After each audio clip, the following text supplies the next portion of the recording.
Tan-awa, paminawa ug ikinabuhi. Ikaduhang libro. Mga bantugang tawo sa Dios.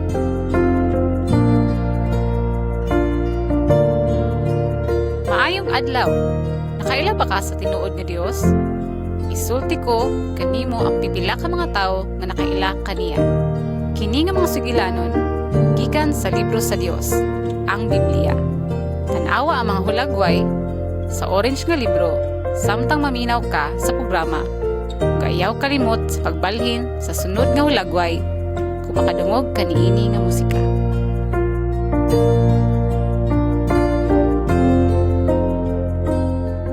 Unang hulagway, ang duha ka igsuon. Ang anak ni Abraham nga si Isaac ug ang iyang asawa nga si Rebecca nanamkon og kaluha nga lalaki human sa daghang tuig nga dili makaanak. Bisan pa nga wala pa napamangkon ang mga bata, gihatagan na sa Dios si Rebecca og saad bahin sa iyang mga anak. Miingon siya, magkontrahay ang inyong mga anak. Ang magulang mag-alagad sa manghod. Niini nga hulagway, ang duha ka mga anak nagbuhat og kasabutan. Ang magulang nga si Esau, usa ka maayong mga ngayam. Bago lang siya gikan sa kapatagan ug nakakita kang Jacob, ang iyang manghod nga nag-andam og pagkaon. Si Esau gikapoy ug gigutom pag-ayo. Nangayo siya og pagkaon kang Jacob. Miingon si Jacob kang Esau, ihatag sa una kanako ang imong katangod isip ka magulangan. Mitubag si Esau, hapit na ako mamatay sa kagutom. Unsa may kapuslanan sa akong katungod sa pagkamagulang?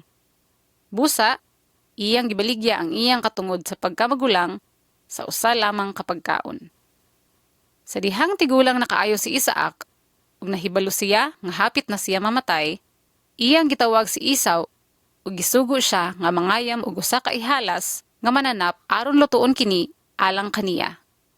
Aron kapanalanginan siya ni Isaac isip kamagulangan nga anak. Nakadungog si Rebecca sa ilang pag-istoryahanay ug gisultihan niya si Jacob nga magpakaaron ingnon si Esau.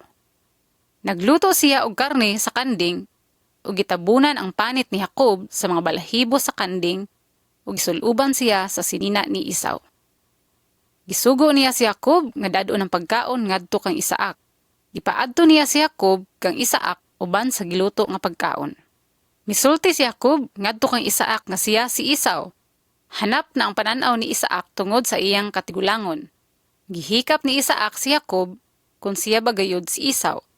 Sa dihang nahikapan niya ang mga panit sa hayop, nakumbinsi siya na mao kadto ang balahiboon nga lawas ni Esau. Iyang gikaon ang pagkaon o gipanalanginan niya si Jacob sa panalangin alang sa kamagulangang anak. Mibalik si Esau ug nasayra niya nga ang iyang amahan naghatag sa panalangin ngadto sa iyang manghod nga alang unta kaniya. Nasuko siya pag-ayo ug mihilak sa makusog.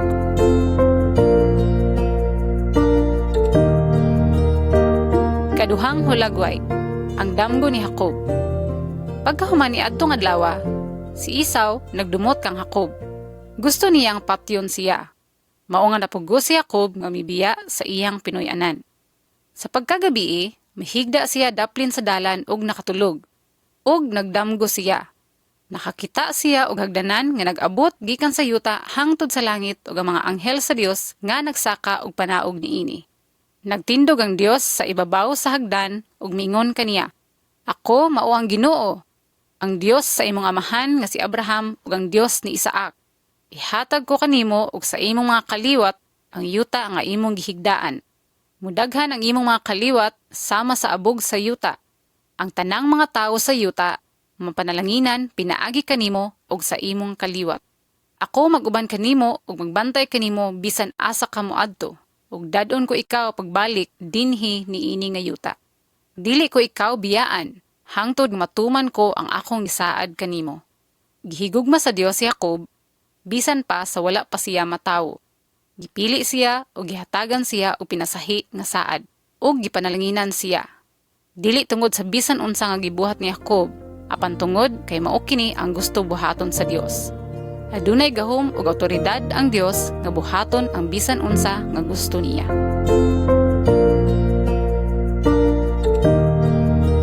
Ikatulong hulagway, si Jacob ug Laban. Si Jacob nag-alaga didto sa iyang uyuan nga si Laban.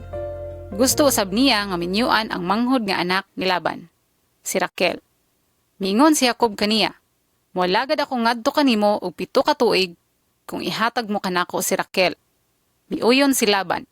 Nagalagad siya og 7 ka tuig ngadto kang Laban isip bayad sa pag-asawa kaniya. Apan sa adlaw sa kasal, gilimbungan siya ni Laban ug iyang gipulihan si Raquel sa iyang magulang nga si Leah. Ug gipaalagad na usab ni Laban si Jacob ug dugang nga 7 ka tuig alang kang Raquel. Gipanalanginan sa Dios si Jacob sumala sa iyang saad ug gipanalanginan usab sa Dios si Laban tungod ni Jacob. Si Jacob nakakuha og maayo nga bahin sa mga hayop isip bayad sa iyang pag-atiman sa mga kahayupan ni Laban. Nakadungog si Jacob nga nagsulti ang mga anak na lalaki ni Laban. Gikuha ni Jacob ang tanang kabtangan sa among amahan ug nakakuha kini og mga bahandi gikan sa mga butang nga bahin sa among amahan. Nakamatikod si Jacob nga nausab ang pagtagad ni Laban ngadto kaniya. Unya, miingon ang Dios kang Jacob, "Balik ngadto sa yuta sa imong katigulangan ug sa imong mga paryente ug ako mag-uban kanimo."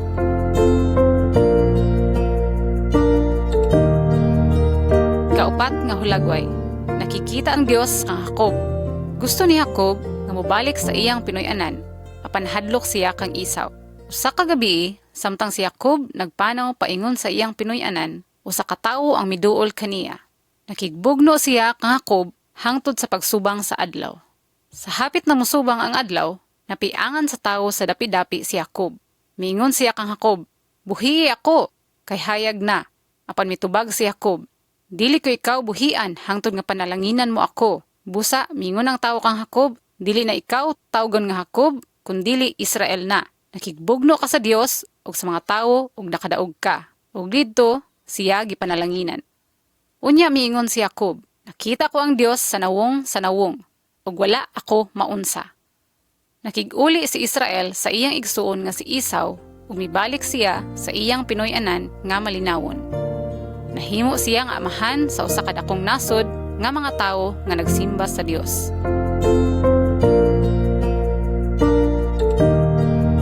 Kalimang hulagway, ang damgo ni Jose. Si Jacob naginganlan sa Dios nga Israel adunay 12 ka anak nga lalaki. Ang iyang paborito nga anak mao si Jose. Anak siya ni Raquel, nga gihigugma gayud ni Jacob. Gihatagan ni Jacob si Jose og matahom nga sinina.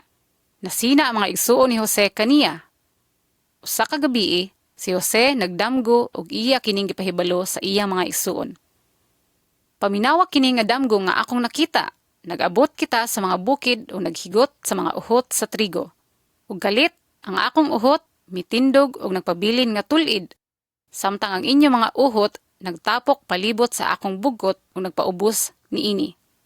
Nasuko kaniya ang iyang mga igsuon ug miingon, "Gusto ka bang maghari labaw kanamo? Ikaw ba magdumala ka kanamo?" Nasuko ang mga igsuon ni Jose kaniya ug nangita sila og dautan nga paagi patok kaniya.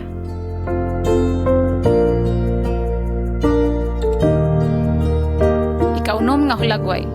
Gibaligya si Jose. Ang mga igsuon ni Jose nagbantay sa ilang mga kahiyupan halayo sa ilang panimalay. Miingon si Jacob kang Jose, "Adto og tan-awa kung maayo ba ang kahimtang sa imong mga igsuon uban sa mga kahayupan. Ug balik diri ug sultihi ako ug kumusta sila."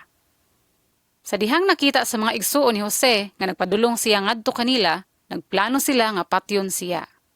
Gihubuan nila siya sa iyang matahom nga sanina ug gihulog siya sa usa ka uga nga balon. Unya miingon ang usa ka igsuon, "Unsa may makuha nato kung patyon nato ang atong igsuon? Ibaligya na lang nato siya." Unya miabot ang ubang mga magpapatigayon. Busa, gibaligya sa mga igsuon si Jose sa 20 ka piraso nga plata. Pagkahuman, gihubo nila ang sanina ni Jose o gipahiran sa dugo sa usa ka kanding ug gidala kini sa ilang amahan. Naghuna-huna si Jacob nga gipatay si Jose sa usa ka mabangis nga hayop. Nasubo siya pag-ayo.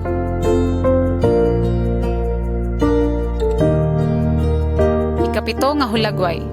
Si Jose milikay sa asawa ni Potifar. Gibaligya sa mga magpapatigayon si Jose didto sa yuta sa Ehipto. Didto, nahimo siyang ulipon sa usa ka agalon nga gitawag og Potifar. Si Potifar, usa ka importante nga tawo nga nag-alagad kang paraon. Naguban ng Dios kang Jose ug nagmalampuson siya sa tanan niyang gibuhat. Sa wala madugay, nahimo siyang tigdumala sa balay ni Potifar. Si Jose, usa ka gwapo nga batan-on, ug nagustuhan siya sa asawa ni Potifar. Gipugos niya si Jose nga makigdulog kaniya. Nakahibalo si Jose nga dili kini maayo ug midumili siya niini. Usa ka adlaw, gibira sa asawa ni Potifar ang kupo ni Jose ug miingon, "Dali nga ri sa akong higdaanan." Apan iyang nabiyaan ang iyang kupo ug midagan siya pagawas sa balay. Gikuha sa asawa ni Potifar ang kupo ug gidala kini ngadto sa iyang bana ug giakusahan si Jose nga gipanamastamasan siya. Tungod niini, gipapriso ni Potifar si Jose.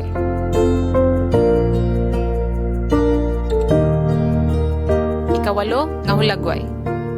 Si Jose didto sa prisuhan. Naguban gihapon ng Dios kang Jose, bisan pa sa sulod sa prisuhan. Ug gipabati niya kang Jose ang iyang gugma ug pagkamaayo. Sa wala madugay, nahimo si Jose nga tigdumala sa tanang mga pineriso. Ang tigtagay sa bino ug ang pangulo sa mga panadero ni Paraon na priso usab. Usa ka gabii nagdamgo silang duha. Naghuna-una sila nga walay makasabot sa kahulugan sa ilang mga damgo. Apan miingon si Jose kanila, "Wala ba ang Dios na sayod sa kahulugan sa mga damgo? Sultihi ako sa inyong mga damgo." Busa, gisulti kini sa unang sulugoon kang Jose. "Sa akong damgo, dunay usa ka ubas nga tanom, nga adunay tulo ka mga sanga. Gikuha ko ang mga ubas ug gipuga ko kini sa kupa sa Paraon ug gihatag kini ngadto kaniya." Giingnan siya ni Jose sa kahulugan sa damgo. "Sa tulo ka adlaw, buhian ka sa hari ug gibalik ang imong trabaho." Gisultihan usab sa panadero si Jose sa iyang damgo. "Sa akong damgo, adunay tulo ka bukag sa mga pan diha sa akong ulo. Ang kinaibabuan may sulod nga nagkalinlaing matang sa pan, alang sa Paraon, apan gipangkaon kini sa mga langgam." Giingnan siya ni Jose sa kahulugan sa iyang damgo. "Sa tulo ka adlaw, ikaw pagapatyon." Sa sulod sa tulo ka adlaw, gibuhian ang tigtagay ug gipatay ang panadero sumala sa gipakita sa Dios kang Jose.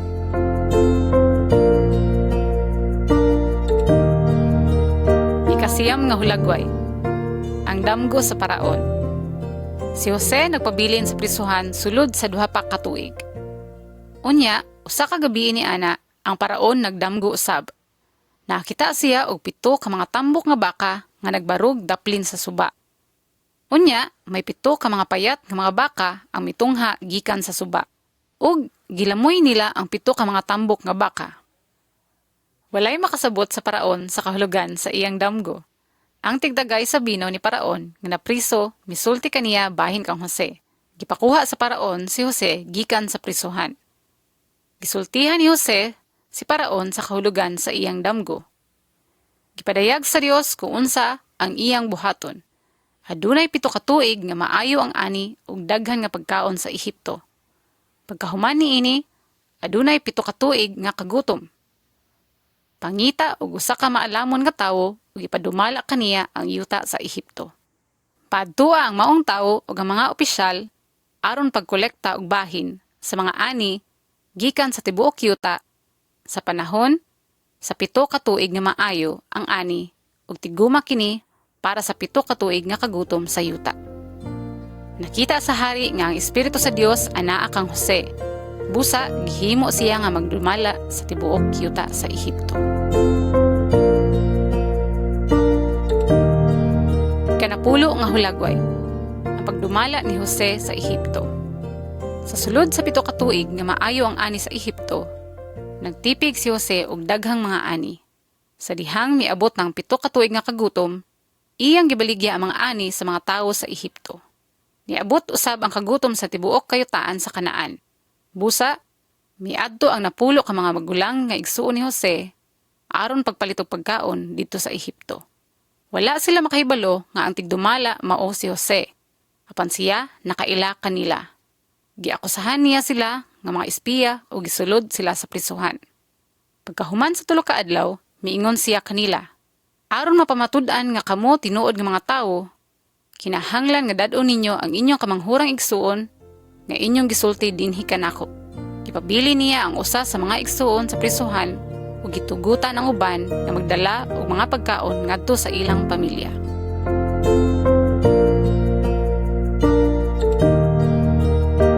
Ika-11 nga hulagway, si Jose nagpaila sa iyang mga igsuon. Nahadlok ang mga igsuon ni Jose nga mobalik sa Ehipto. Apan kinahanglan nila og dugang pa nga mga pagkaon. Busa, gidala nila ang ilang kamanghurang igsuon nga si Benjamin ug mibalik ngadto kang Jose didto sa Ehipto. Wala pa gihapon gipaila ni Jose ang iyang kaugalingon ngadto kanila.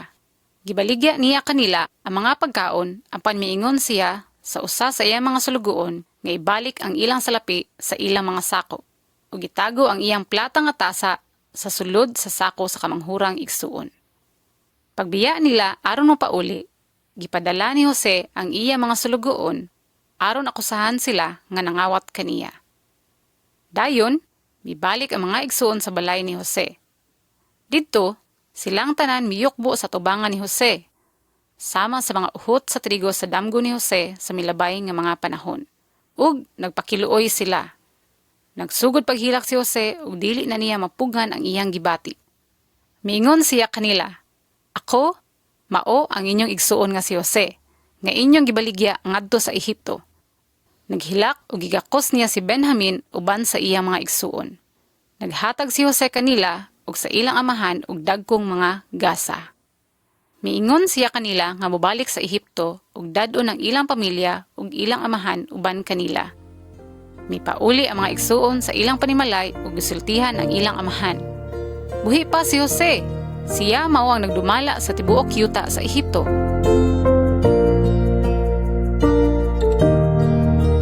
Ka-12 nga hulagway, si Jacob ug si Jose didto sa Ehipto. Gidala ni Jacob ang tanang pamilya ug tanan niyang kabtangan ug miadto sa pagpuyo sa Ehipto. Sa dihang nakita ni Jacob ang iyang anak nga si Jose, gigakos nila ang usag-usa ug nanghilak silang duha. Sa ulahi, gipanalangina ni Jacob ang mga anak ni Jose. Nahiusa sila nga mga dagkong pangulo sa mga tribo sa Israel. Namatay si Jacob sa Ehipto na tigulang na kaayo. Human niini, nahadlok ang mga igsuon ni Jose tungod sa sala nga ilang gihimo kaniya. Apan miingon si Jose kanila, ayaw kamo kahadlok. Nagtinguha kamo og kadautan kanako, apan ang Dios naghimo niini nga maayo. Aron mahitabo kini karon ang pagluwas sa daghang kinabuhi. Busa, ayaw kamo kahadlok. Ako magahatag sa inyong mga panginahanglan ug sa inyong mga anak.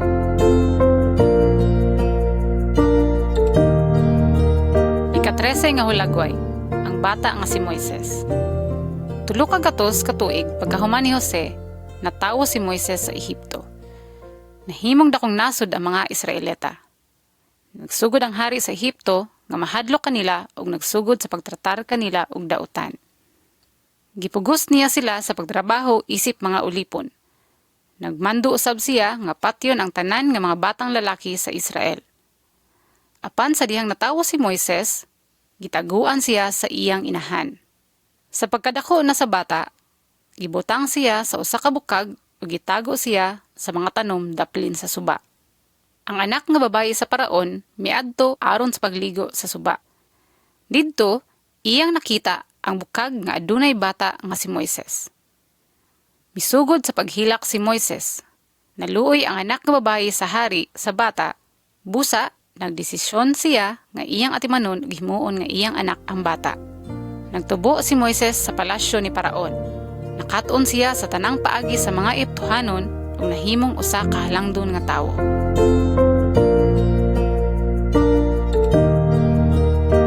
Ika-14 nga hulagway, si Moises ug ang nagdilaab nga kahoy. Usa ka adlaw, nakita ni Moises ang usa ka Ehiptohanon nga naglatos sa usa ka Israelita nga ulipon. Gusto ni Moises nga tabangan ang iyang kaugalingong tawo. Busa, gipatay niya ang Ehiptohanon. Apan, kinahanglan ni Moises nga muikyas gikan ni Paraon. Sulod sa 40 ka tuig, nagpuyo siya sa usa ka disyerto nga gitawag og Sinai. Unya, usa ka adlaw, nakita niya ang usa ka talagsaon nga talan-awon. Nakita niya ang usa ka kahoy nga nagdilaab, apan wala kini maugdaw.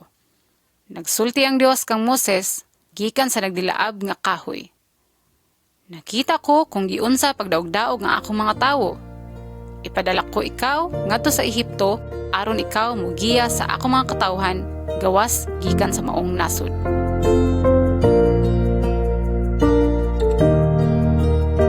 Ika-15 nga hulagway. Si Moises mibalik kang paraon. Hadlok si Moises apan nagsalig siya sa Dios ug mibalik sa Ehipto. Ang iyang igsoon nga si Aaron miuban kaniya. Miingon sila sa paraon. Ang Ginoo, ang Dios sa Israel miingon. Pagawasa ang akong mga katawhan aron makabuhat sila og pagsaulog alang kanako didto sa disyerto. Apan miingon si paraon. Wala ako makaila sa Ginoo ug dili na ako pagawson ang mga Israelita. Human niini, gidungagan pa Hinuo ni Paraon ang mga trabaho sa mga Israelita. Miingon ang Dios kang Moises, makaila ang mga Ehiptohanon nga ako mao ang Ginoo sa dihang akong itaas ang akong mga kamot batok sa Ehipto ug pagawason ang mga Israelita gikan niini. Miingon na sabang Dios, kung si Paraon maingon kanimo pagbuhat og milagro, isulti ka nga Aaron, kuhaa ang imong sungkod ug giitsa kini sa atubangan ni Paraon ug kini mahimong usa ka halas. Gituman ni Aaron apan ang mga salamangkero sa Ehipto naghimo usab sa sama nga butang. Ang ilang mga sungkod nahimong mga halas. Apan ang halas ni Aaron milamoy sa mga halas sa mga salamangkero sa Ehipto. Nakita ni Paraon ang gahom sa Dios, apan nagmagahi siya sa pagpagawas sa mga Israelita. Busa, nagbuhat ang Dios og daghang katingalahang mga butang batok sa mga Ehiptohanon. Gihimo niyang dugo ang tanang tubig sa Ehipto. Nagpadala siya og mga katalagman sama sa mga baki, mga insekto, mga langaw, mga hubag-hubag sa mga tao ug mga hayop, ulan nga yelo, kangit-ngit, ug mga dulon sa Ehipto. Gitugtan sa Dios ang mga salamangkero sa Ehipto nga makahimo sa pipila niini nga mga milagro. Apan, ang Ginoo nagbuhat og daghang milagro nga dili mahimo sa mga salamangkero. Sa ingon, gipakita sa Dios sa hari nga ang iyang gahom mas dako kaysa sa mga salamangkero. Apan hangtod karon, ang Paraon nagdumili sa pagsunod sa Dios, dili niya gusto pagawason ang mga Israelita.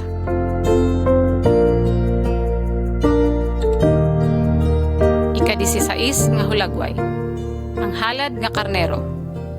Ipahibalo ni Moises kang Paraon nga ang Dios mopadala og kamatayon sa matag panganay nga anak sa Ehipto. Unya miingon ang Dios kang Moises, sultihi ang Israel nga ang matag panimalay kinahanglan mokuha og karnero ug patyon kini. Kuhaa ang dugo ug ipahid kini sa mga haligi sa pultahan sa balay. Muagi ako sa yuta sa Ehipto. Patyon ko ang matag panganay nga lalaki. Inig ka kita ko sa dugo, sa iluan ko kamo ug walay kadaot nga moabot kaninyo. Gituman sa Dios ang iyang saad. Niadtong gabihiuna, namatay ang tanan nga panganay nga anak sa Ehipto. Apan walay namatay nga panganay nga anak sa mga Israelita. Unya, gipatawag ni Paraon si Moises ug miingon, panglakaw kamo og pahawa. Panglakaw na kamo gikan sa akong nasod. Kamo ug ang mga Israelita, simbaha ang Ginoo, sumala sa inyong gihangyo.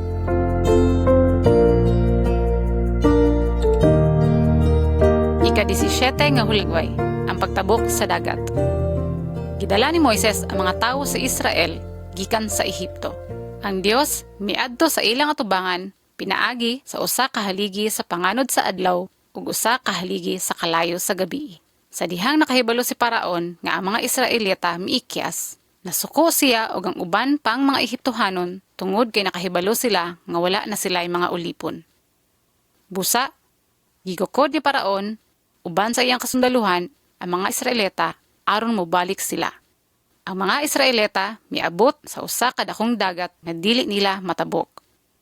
Ang mga Ehiptohanon padayon sa paggukod kanila.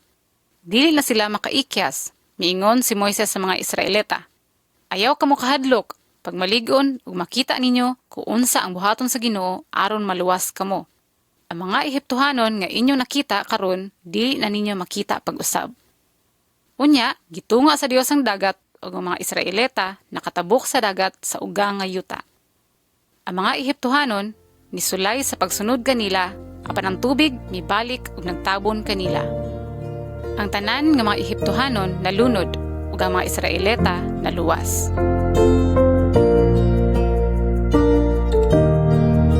Ka-18 nga hulagway, ang pagkaon og tubig sa disyerto. Gidala ni Moises ang mga tawo sa disyerto. Wala sila igo nga pagkaon.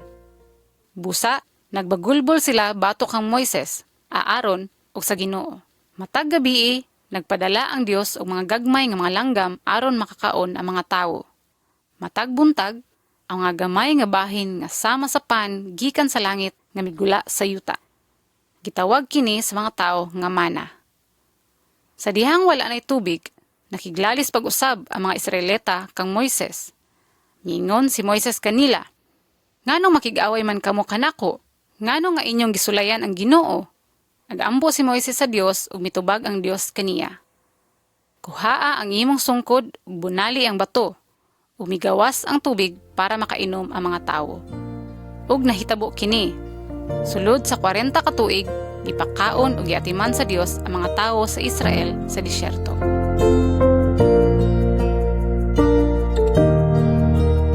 Ika-19 nga hulagway, si Moises sa bukid sa Dios. Niabot ang mga Israelita didto sa bukid sa Sinai. Minaog ang Dios sa bukid uban sa mga dalugdog ug kilat, panganod ug kalayo. Misaka si Moises sa ibabaw sa bukid umiingon ang Dios kaniya, "Ako, mao ang Ginoo, ang inyong Dios. Dili kamo maghimo og lain nga mga Dios gawas kanako. Ayaw kamo pagyukbo sa bisan unsang larawan o pagsimba niini. Ayaw ninyo gamita ang akong ngalan sa dili matarong. Hinumdumi ang ika-7 adlaw sa semana ug himua kini nga balaan. Sulod sa 6 ka adlaw, kamo magtrabaho ug buhaton ang tanan ninyong mga buluhaton. Apan ang ika-7 adlaw usa ka adlaw nga igpapahulay alang sa Ginoo nga inyong Dios.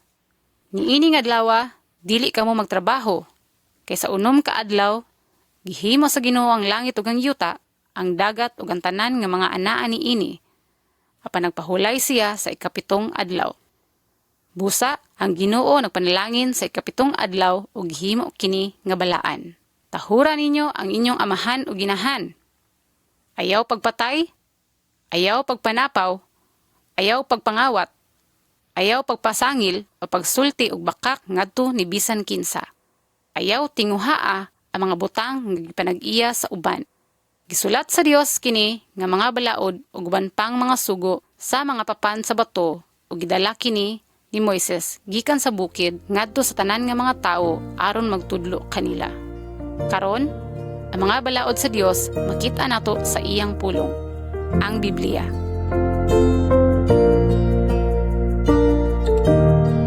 Ika-20 nga hulagway, ang halas sa tukon. Nagsugod pag-usab ang mga tawo sa pagbagulbol batok sa Dios ug kang Moises. Nganong gipagawas ninyo kami gikan sa Ehipto aron mamatay diri sa disyerto? Walay tinapay, walay tubig. Gipula na kami ni ining pagkaon nga walay lami. Busa, ang Ginoo nagpadala og mga malala nga halas ngadto kanila. Gipamaak nila ang mga tawo ug daghang mga Israelita ang namatay. Ang mga tawo niadto kang Moises ug miangkon sila nga sila nakasala. Nagpakiluoy sila aron tabangan ni Moises. Ug si Moises nagampo alang kanila. Unya miingon ang Dios kang Moises, "Himua ang usa ka halas nga bronse ug ibutang kini sa ibabaw sa usa ka tukon. Bisan kinsa nga napaakan ug motan-aw niini mabuhi." Busa si Moises naghimo og halas nga bronse ug ibutang kini sa ibabaw sa tukon. Ug ang tanan nga napaakan sa halas ug motan-aw sa halas nga bronse dili mamatay. Si Moises usa sa mga pinakadakong pangulo ug propeta sa Israel. Sulod sa 40 ka tuig, si Moises ang nangulo sa mga Israelita didto sa disyerto. Sa wala pa mamatay si Moises, miingon ang Dios kaniya. Magpili ako og propeta nga sama kanimo, Moises, gikan sa imong kaliwatan. Ibutang ko sa iyang baba ang akong mga pulong, ug siya magasulti sa tanan kong mga sugo.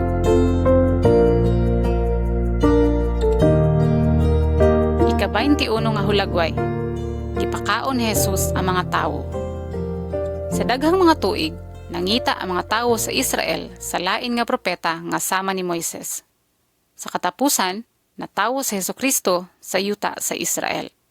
Iyang gitudloan ang mga tawo bahin sa Dios sama sa gibuhat ni Moises. Usa ka adlaw, ang mga tawo miadto sa usa ka lugar nga hawaaw aron maminaw sa pagpanudlo ni Jesus. Gigutom sila apan wala sila'y makaon. Ang usa ka batang lalaki adunay 5 ka tinapay ug 2 ka gagmay nga isda. Gikuha ni Jesus ang tinapay ug ang mga isda ug nagpasalamat sa Dios. Unya, iyang gipakaon ang tanan nga mga tawo gikan niini nga pagkaon. Sobra sa 5,000 ang ilang gidaghanon. Mingon ang mga tawo, sapagkat tinuod, mao kini ang propetang gipaabot sa kalibutan. Sa sunod nga adlaw, miingon si Jesus kanila, Ako, mao ang pan sa kinabuhi. Kinsa kadtong moduol kanako, dili na gutumon, ug ang motuo kanako, dili na gayud uhawon. Sa sunod nga mga hulagway, atong pagatun-an pa ang dugang bahin kang Jesus.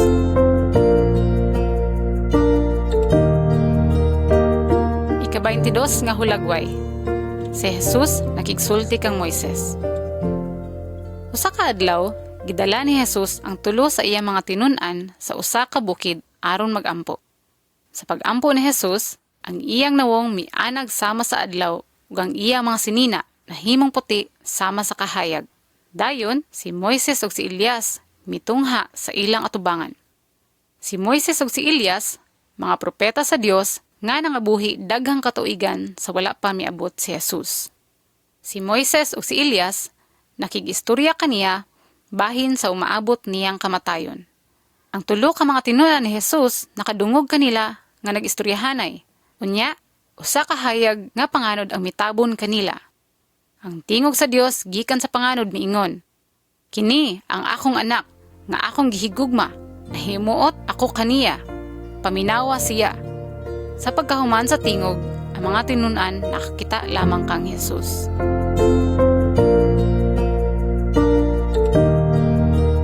Ika-23 nga hulagway. Namatay si Jesus para kanato. Daghang mga tao ang misalikway kang Jesus ug namalampuson sila pagpatay kaniya. Ang mga sundalo nagbutang kaniya sa usa ka cross nga kahoy. Ilang gipatay ang 2 pa ka mga tawo uban kaniya. Usa sa mga kriminal nga gibitay didto nagsulti og gisaway siya. Ikaw ba ang Mesiyas? Luwasa ang imong kaugalingon ug kami. Apan ang usa pa nga kriminal mihisgot kaniya.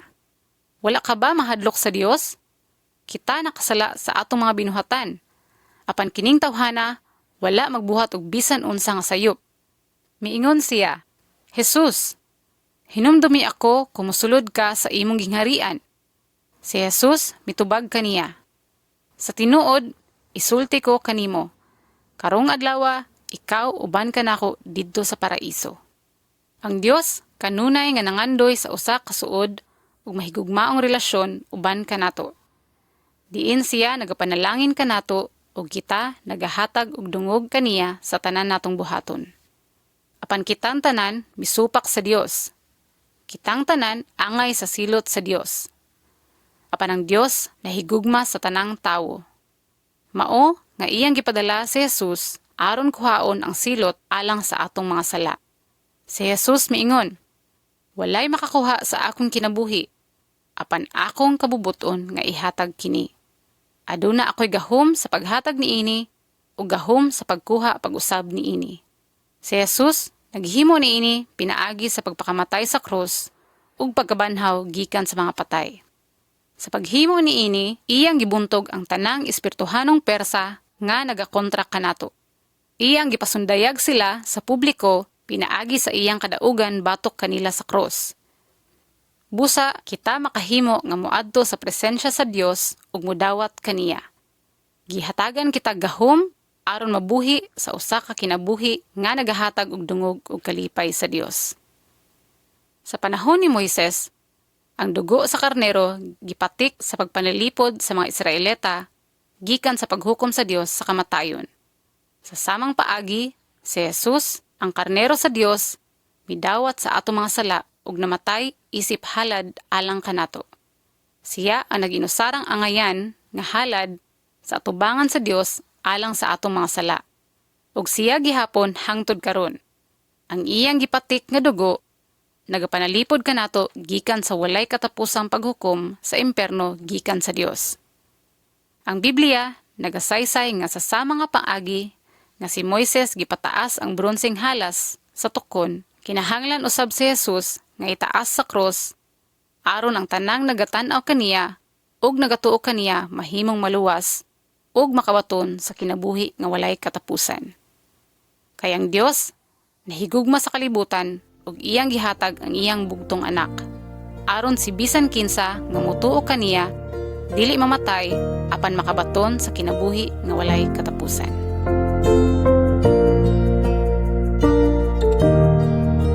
Ika-24 nga hulagway. Si Jesus sa langit. Ang patay nga lawas ni Jesus gidala gikan sa cross ug gibutang sa usa ka lubnganan. Apan sa ikatulong adlaw nabanhaw si Jesus gikan sa mga patay ug sa 40 ka adlaw pagkahuman niini nakita sa iyang mga tinun-an ang iyang pagkayab ngadto sa langit. Si Jesus buhi gihapon hangtod karon ug siya nagalingkod sa tuo nga bahin sa Dios sa himaya. Usa ka adlaw mobalik si Jesus sa yuta sama sa iyang pagkayab ngadto sa langit. Iyang dadon ang tanan nga nagatuo kaniya aron makiguban kaniya sa langit.